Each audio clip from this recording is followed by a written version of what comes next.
ভাবতেই পারিনি বাংলাদেশের রাজনীতির এমন একটি সুন্দর মুহূর্তের সাক্ষী হয়ে যাব।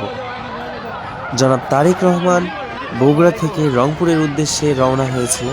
এমন অবস্থায় বগুড়া কালীতলা এলাকায় একজন মা তার 2 শিশুকে নিয়ে গাড়ির সামনে দাঁড়িয়ে যায় এবং তারেক রহমান কঠোর নিরাপত্তার বেষ্টনীর মাঝেও গাড়িবহর থামিয়ে দেয়, গেট খুলল এবং আন্তরিকতা ও সৌজন্যের সঙ্গে শিশুদের সাথে সাক্ষাৎ করেন। এ দৃশ্য আমাদের নতুন করে মনে করিয়ে দেয়, রাজনীতি কেবল ক্ষমতার নয়, রাজনীতি মানুষের সাথে থাকার, মানুষের পাশে দাঁড়ানোর নাম।